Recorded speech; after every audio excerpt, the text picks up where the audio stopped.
Hi friends, ഇന്നത്തെ നമ്മുടെ recipe ഒരു സ്നാക്സ് ഐറ്റമാണ്. കുട്ടികൾക്കൊക്കെ ഒരുപാട് ഇഷ്ടപ്പെടുന്ന നല്ല ടേസ്റ്റി ആയിട്ടുള്ള ഒരു സ്നാക്സ് ആണ് ഉണ്ടാക്കുന്നത്.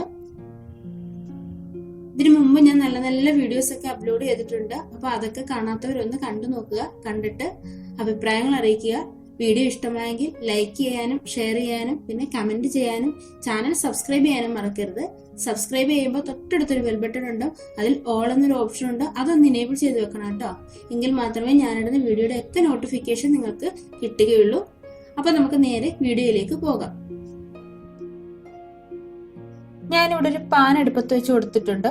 അതിലേക്ക് ഞാൻ കുറച്ച് തേങ്ങ ചിരകിയതാണ് ഇട്ട് കൊടുക്കുന്നത്.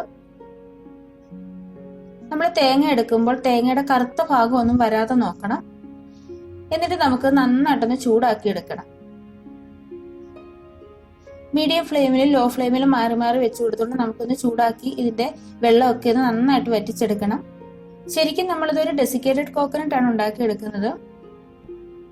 ഹൈ ഫ്ലെയിമിൽ ഇട്ട് കൊടുക്കരുത്, അപ്പൊ നമ്മുടെ തേങ്ങയുടെ കളറൊക്കെ മാറിപ്പോവും. തേങ്ങയുടെ കളർ മാറാൻ പാടില്ല. ഈ വൈറ്റ് കളർ തന്നെ ഇങ്ങനെ നമുക്ക് കിട്ടണം. അപ്പൊ ഒരു 2-3 മിനിറ്റ് ഒന്ന് ഇളക്കി കൊടുത്താൽ മതി കേട്ടോ. അപ്പൊ അത് വെള്ളമൊക്കെ വറ്റി വരുന്നുണ്ട്. ഇപ്പൊ കുറച്ച് വെള്ളമൊക്കെ ഒന്ന് വറ്റി വന്നിട്ടുണ്ട്, തേങ്ങയൊക്കെ വിട്ട് വന്നിട്ടുണ്ട്. അപ്പൊ 1 മിനിറ്റ് കൂടി നമുക്ക് ഇതുപോലെ തന്നെ ഒന്ന് ഇളക്കി കൊടുത്തുകൊണ്ടിരിക്കാം.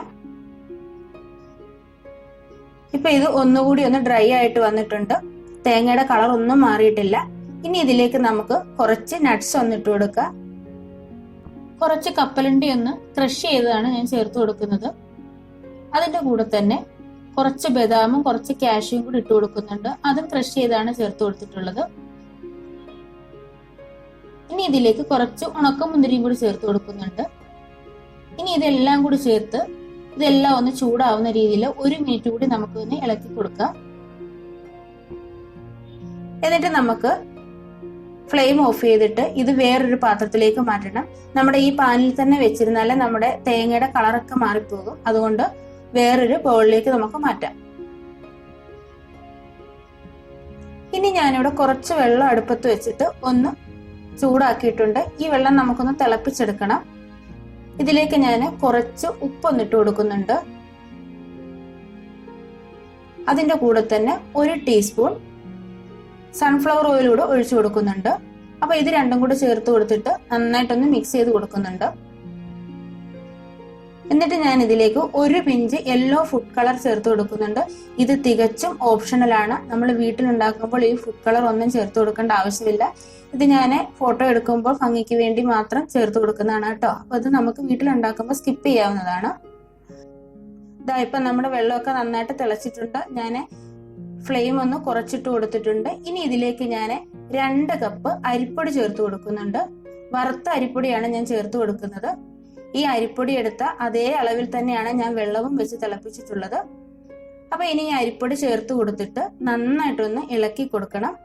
ഈ വെള്ളവും അരിപ്പൊടി ഈ കളറും എല്ലാം കൂടെ നന്നായിട്ട് മിക്സ് ആവുന്ന രീതിയിലൊന്ന് ഇളക്കി ചേർത്ത് കൊടുക്കാം. ഒരു ചട്ടുകത്തിന്റെ വെള്ളം ചെവിട് കൊണ്ട് ഇതേപോലെ ഒന്ന് ഇളക്കി ചേർത്ത് കൊടുത്താൽ മതി കേട്ടോ.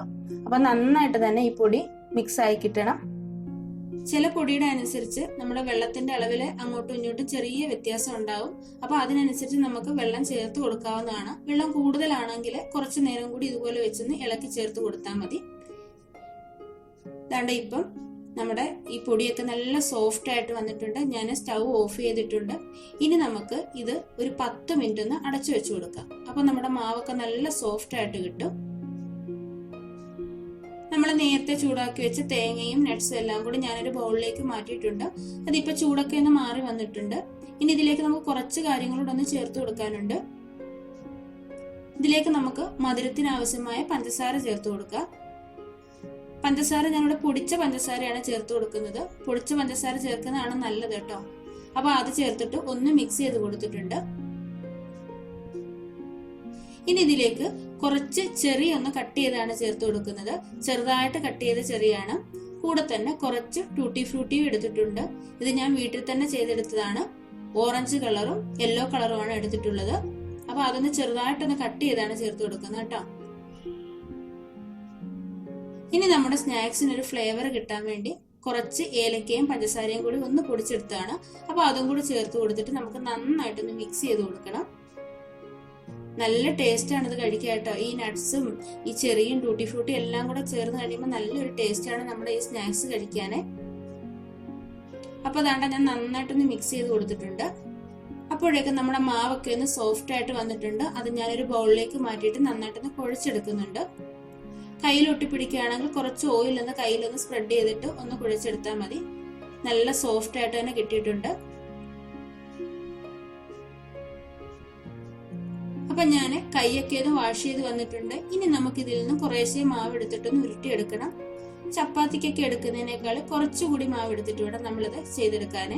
ഇതുപോലെ കയ്യിൽ വെച്ച് നന്നായിട്ട് ഉരുട്ടിയെടുക്കണം. എന്നിട്ട് ഞാനിത് കൗണ്ടർ ടോപ്പിൽ വെച്ചിട്ട് ചെറുതായിട്ടൊന്ന് പരത്തി എടുക്കുന്നുണ്ട്. കയ്യിൽ വെച്ച് പരത്തി എടുക്കാമെങ്കിൽ അങ്ങനെ ആകാം, പക്ഷെ അന്നേരം ഒരുപോലെ എല്ലാം കിട്ടത്തില്ല. അതുകൊണ്ടാണ് ഞാൻ കൗണ്ടർ ടോപ്പിലിട്ട് ഒന്ന് പരത്തിയെടുത്തത്. ചെറുതായിട്ടൊന്ന് പരത്തിയെടുത്താൽ മതി കേട്ടോ. എന്റെ സൈഡൊന്നും ഇങ്ങനെ ഇരിക്കുന്നതുകൊണ്ട് കുഴപ്പമില്ല. അപ്പൊ ഇനി നമുക്ക് ഇതിലേക്ക് നമ്മുടെ ഫില്ലിങ്സ് ആണ് വെച്ച് കൊടുക്കുന്നത്. ഫില്ലിങ്സ് വെച്ച് കൊടുത്തിട്ട് ഇതേപോലെ ഒന്ന് മടക്കി കൊടുത്തിട്ട് രണ്ട് സൈഡും അകത്തേക്ക് ഇതേപോലെ ഒന്ന് മടക്കി കൊടുക്കണം. ഇല്ലെങ്കിൽ നമ്മൾ കുക്ക് ചെയ്യുമ്പോൾ നമ്മുടെ ഫില്ലിങ്സ് ഒക്കെ വെളിയിലേക്ക് വരും. എന്നിട്ട് രണ്ട് സൈഡും ഇതേപോലെ ഒന്ന് ചുരുട്ടി വെച്ചിട്ട് നന്നായിട്ട് ജോയിൻ ചെയ്ത് കൊടുക്കണം. ഇങ്ങനെ ഒന്ന് ചെയ്ത് കൊടുത്തിട്ട് നമുക്ക് കയ്യിൽ വെച്ചിട്ട് ഇതേപോലെ ഒന്ന് ചെയ്ത് കൊടുത്താൽ മതി. നന്നായിട്ടൊന്ന് ഒട്ടിച്ചു കൊടുക്കണം, അല്ലെങ്കിൽ നമ്മളിത് കുക്ക് ചെയ്യുന്ന സമയത്ത് ഇത് പൊട്ടിപ്പോകാൻ ചാൻസ് ഉണ്ട്. വളരെ പെട്ടെന്ന് തന്നെ ചെയ്തെടുക്കാവുന്നതാണ് കേട്ടോ. ഇതേപോലെ ചെയ്ത് കൊടുത്തിട്ട് കൗണ്ടർ ടോപ്പിൽ തന്നെ ഇട്ടോ അല്ലെങ്കിൽ കയ്യിൽ വെച്ച് നന്നായിട്ടൊന്ന് റോൾ ചെയ്തെടുക്കണം. അപ്പൊ ഇത് നല്ലതായിട്ട് ഫിനിഷിംഗ് ആയിട്ട് നമുക്ക് കിട്ടും. പക്ഷെ അമർത്തി നമ്മൾ ചെയ്യരുത്, അന്നേരം ഇത് പൊട്ടിപ്പോകും കേട്ടോ. അപ്പൊ ഞാൻ കണ്ട ഇതേ രീതിയിലൊന്ന് ചെയ്തെടുത്തിട്ടുണ്ട്. അപ്പൊ ബാക്കിയുള്ളതും കൂടി നമുക്ക് ഇതേപോലെ തന്നെ ഒന്ന് ചെയ്തെടുക്കാം. ഞാനിവിടെ ഇഡലിപ്പാത്രത്തിൽ കുറച്ച് വെള്ളം വെച്ചിട്ട് ഒന്ന് ചൂടാക്കിയിട്ടുണ്ട്. അതിലേക്ക് നമ്മുടെ ഇഡലിത്തട്ട് ഞാനൊന്ന് മറിച്ചിട്ട് കൊടുത്തിട്ടുണ്ട്. ഇനി നമ്മൾ ചെയ്തു വെച്ചേക്കുന്ന സ്നാക്സ് നമ്മൾ ഇതിലേക്ക് വെച്ച് ആവിക്ക് വെച്ചാണ് കുക്ക് ചെയ്യുന്നത്. ഞാനൊരു പ്ലേറ്റിലാക്കിയിട്ടാണ് വെച്ചേക്കുന്നത്. പ്ലേറ്റിൽ കുറച്ച് എണ്ണയൊന്ന് തടവിയിട്ടുണ്ട്. ഇനി നമുക്കത് അടച്ചു വെച്ച് കൊടുത്തിട്ട് ഒരു 10 മിനിറ്റ് ഒന്ന് കുക്ക് ചെയ്തെടുക്കാം. 10 മിനിറ്റ് കഴിഞ്ഞപ്പോൾ തന്നെ നമ്മുടെ സ്നാക്സ് ഒക്കെ ഇവിടെ റെഡി ആയിട്ടുണ്ട്. നന്നായിട്ട് കുക്കായിട്ട് വന്നിട്ടുണ്ട്. അപ്പൊ അതുകൊണ്ട് നന്നായിട്ട് തന്നെ സോഫ്റ്റ് ആയിട്ട് കിട്ടിയിട്ടുണ്ട്. ഇങ്ങനെ തന്നെ നമുക്കിത് കഴിക്കാവുന്നതാണ്. പക്ഷെ കാണാനൊരു ഭംഗിക്കും കുറച്ച് ടേസ്റ്റിനും കൂടി നമ്മൾ കുറച്ച് കാര്യങ്ങൾ ഇവിടെ ചെയ്യുന്നുണ്ട്. ഞാനിവിടെ കുറച്ച് ഡെസിക്കേറ്റഡ് കോക്കനട്ട് എടുത്തിട്ടുണ്ട്. നമ്മൾ ആദ്യം ചൂടാക്കിയ ആ തേങ്ങയിൽ നിന്ന് കുറച്ച് തേങ്ങ ഞാൻ എടുത്ത് മാറ്റിയിരുന്നു, അതാണിത്. ഇനി നമ്മൾ ഈ കുക്ക് ചെയ്ത് വെച്ചേക്കുന്ന സ്നാക്സ് ഓരോന്നായിട്ട് എടുത്തിട്ട് നമ്മുടെ ഈ കോക്കനട്ടിൽ ഇട്ട് കൊടുത്തിട്ട് ഇതൊന്ന് സ്പ്രെഡ് ചെയ്ത് കൊടുക്കണം. അപ്പൊ കാണാൻ നല്ലൊരു ഭംഗിയായിരിക്കും. ഇത് തികച്ചും ഓപ്ഷണൽ ആണ് കേട്ടോ. ഇതൊരു ഭംഗിക്ക് വേണ്ടി മാത്രം ചെയ്യുന്നതാണ്. ഇങ്ങനെ ചെയ്തില്ലേലും കുഴപ്പമില്ല. അപ്പൊ ഏതാണ്ട് ഇതേ രീതിയിലൊന്ന് ചെയ്തെടുത്തിട്ടുണ്ട്. ഇപ്പൊ നല്ല ഭംഗിയില്ലേ കാണാന്. അപ്പൊ ഇതേപോലെ നമുക്ക് ബാക്കിയുള്ളതും കൂടി ഒന്ന് ചെയ്തെടുക്കാം. അപ്പൊ നമ്മുടെ സ്നാക്സിലെല്ലാം ഞാൻ ഇതേപോലെ കോക്കനട്ട് ഒന്ന് സ്പ്രെഡ് ചെയ്തെടുത്തിട്ടുണ്ട്. അപ്പൊ എല്ലാവർക്കും ഇന്നത്തെ വീഡിയോ ഇഷ്ടമായെന്ന് വിചാരിക്കുന്നു. വീഡിയോ ഇഷ്ടമായെങ്കിൽ ലൈക്ക് ചെയ്യുക, ഷെയർ ചെയ്യുക, കമന്റ് ചെയ്യുക. ചാനൽ സബ്സ്ക്രൈബ് ചെയ്ത് ഒന്ന് സപ്പോർട്ട് ചെയ്യുക. സബ്സ്ക്രൈബ് ചെയ്യുമ്പോൾ തൊട്ടടുത്തൊരു ബെൽ ബട്ടൺ ഉണ്ട്, അതിൽ ഓൾ എന്നൊരു ഓപ്ഷൻ ഉണ്ട്, അതൊന്ന് എനേബിൾ ചെയ്ത് വെക്കുക. പിന്നെ ഞാൻ ഈ തുടർന്നിടുന്ന വീഡിയോസ് എല്ലാം കണ്ട് ഒന്ന് സപ്പോർട്ട് ചെയ്യുക. അപ്പൊ എല്ലാവർക്കും ബൈ, താങ്ക് യു.